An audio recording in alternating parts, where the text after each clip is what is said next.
안녕하십니까. 법무법인평안의 특공이 변호사 최봉규입니다. 여러분, 혹시 경찰에서 조사를 받아본 적이 있으신가요?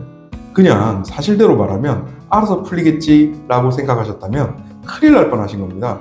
경찰 조사는 진실을 밝히는 곳이 아니라 전략을 짜야 살아남는 곳입니다.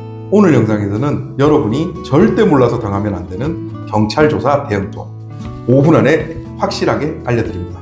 실제 사례도 들어있으니까 끝까지 봐주십시오. 변호사님, 형사사건에 연루돼서 경찰 조사를 받게 되면 대부분 어떻게 대응해야 할지 모를 것 같은데요. 그냥 당당하게 사실대로 말하면 되는 거 아닌가요? 네, 그렇게 생각하시는 분들이 정말 많습니다. 하지만 현실은요, 내가 사실대로 말했다고 해서 경찰이 곧바로 믿어줄 거다? 절대 그렇지 않습니다. 죄가 없는 분들은 좀 억울할 것 같은데 경찰 쪽에서는 왜 내 진심을 못 알아줄까요? 네, 진심을 이해 못하는 게 아니라 애초에 경찰은 내 편이 아니기 때문입니다. 조사받는 순간 나는 혐의를 받는 사람이고 경찰은 그 혐의를 입증하려는 사람입니다. 그러니까 내 입장을 들어주는 사람이 아니라 검증하고 의심하는 입장인 거죠. 경찰도 그래도 사람인데 내가 진심을 담아서 또박또박 얘기하면 알아듣지 않을까요? 네, 자, 이런 상황을 떠올려 보십시다. 일상에서도 가끔 내가 말한 의도는 그게 아닌데 하고 오해받은 적 있지 않으십니까? 나는 분명 잘 설명했다고 생각했는데 상대는 전혀 다르게 받아들이는 경우가 있죠. 그런 경우 많은 것 같아요. 특히 문자로 좀 오해가 많이 생기는 것 같아요. 네, 실제 그렇습니다. 네, 맞습니다. 형사조사도 똑같습니다. 말한 사람의 의도보다 기록된 말이 더 중요하게 작용하거든요. 그러니까 내가 억울한 마음으로 아무리 잘 설명해도 조서에 기록된 표현이 조금만 어긋나면 나중에 법정에서 불리하게 작용할 수 있습니다. 아까 경찰 조사에서 이제 전략이라고 하셨는데 그럼 처음 조사 받을 때부터 변호사를 꼭 대동해야 되나요? 네, 제가 변호사라서 참 이런 질문 들어오면 제일 답변해 드리기가 힘든데요. 경제적 여유만 되시면 무조건 변호인의 조력을 받으시는 게 좋습니다. 왜냐하면 경찰이 무슨 증거를 들고 있는지 나한테 절대 안 알려줍니다. 그 상태에서 그냥 무턱대고 부인하면 이 사람은 증거도 모른 채 부인하네?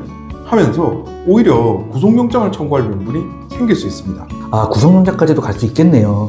그 정도로 심각해질 수 있나요? 네, 제가 맡았던 실제 사례가 있었는데요. 한 분이 제게 상담만 받고 조사는 혼자 하겠다고 하시더라고요. 제가 극구 말리고 말렸는데도 본인이 혼자 다녀와서 저한테 본인은 잘 얘기했다고 했습니다. 그런데 며칠 뒤에 구속영장 심사 통보가 온 겁니다. 제가 뒤늦게 대응하느라 정말 힘들었습니다. 변호사님, 조금만 더 자세하게 설명 좀 부탁드리겠습니다. 네, 실제 있었던 일입니다. 한 40대 남성분이셨는데요. 지인과의 금전거래 문제로 사기 혐의로 고소를 당했습니다. 본인은 내가 사기칠 사람이냐, 억울하다며 처음부터 무혐의 확신을 갖고 계셨습니다. 그래서 조사도 좀 자신있게 받으신 거네요. 네, 제가 그렇게 말리는데도 저한테 먼저 상담만 받고 제가 떳떳하니까 조사 정도는 혼자 가겠습니다 라고 억지로 우기셔서 그렇게 하게 말씀드렸습니다.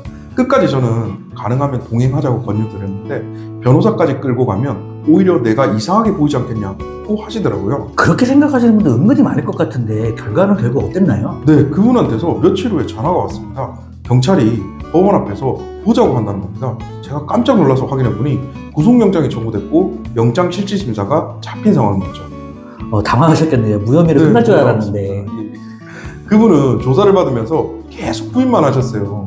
문제는 경찰이 이미 카카오톡 대화, 통장 거래 내역, 제3자 진술서 등 유력한 증거를 다 확보하고 있었다는 겁니다. 저라도 경찰 입장에서 증거 다 있는데 왜 부인해? 라고 생각하실 것 같거든요. PD님 대단하십니다. 정확합니다. 네. 경찰은 도주 우려, 증거인멸 우려를 이유로 검찰에 구속영장을 신청했고 검찰도 받아들였습니다. 그때 거피저를 다시 찾아오셨고 밤새 영장실질심사 준비해서 겨우 구속만은 피할 수 있었습니다. 만약에 그런 상황이면 조사 때 미리 입장을 조정했어야 했네요. 네, 바로 그겁니다. 경찰이 어떤 증거를 들고 있는지 파악도 안 된 상태에서 무조건 부인만 하면 방어가 아니라 오히려 공격받을 명분을 주는 셈이 됩니다.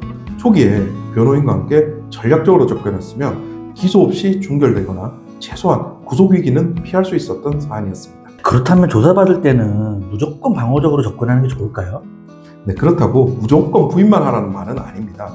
형사사건은 진실을 밝히는 과정이 아니고 증거로 사실을 확정하는 과정입니다. 즉 실제로 어떤 일이 있었는지가 중요한 게 아니라 증거로 무엇을 입증할 수 있느냐가 핵심이라는 거죠. 그렇다면 자백할지 부인할지는 뭘 보고 결정하는 게 좋은가요? 네, 그때는 반드시 최악의 시나리오를 먼저 가정해 봐야 합니다. 이대로 가면 기소될까? 기소되면 실형이 나올까? 집행유예라도 받을 수 있을까? 이런 걸 다 따져봐야 합니다.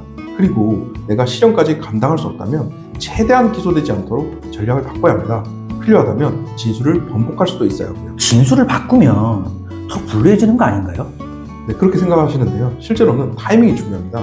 불리한 흐름을 보고도 진술을 고수하면 판사가 이 사람은 반성도 안 하네 라고 생각할 수 있습니다. 그럴 땐 빨리 방향을 바꾸고 피해자와 합의하거나 혐의를 인정하는 방향으로 전략을 조정해야 집행유예라도 받을 수 있습니다. 정리를 좀 하자면 경찰 조사 전에 꼭 확인하고 대비할 게 많은 거네요.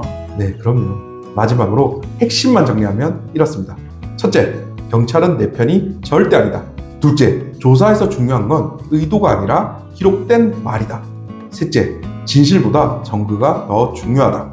넷째, 자백 부인의 결정은 최악의 시나리오를 기준으로 판단한다. 다섯째, 혼자 판단하기 어려울 땐 반드시 변호사의 도움을 받자. 경찰 조사를 한 번 잘못 받으면요, 억울한 피해자에서 전과자가 될 수도 있습니다. 여러분의 억울함은 혼자 풀 수 없습니다. 전략이 필요합니다. 사건보다 무서운 건 준비 없는 진술입니다. 이 영상이 도움이 되셨다면 좋아요와 구독 제발 부탁드리겠습니다. 감사합니다.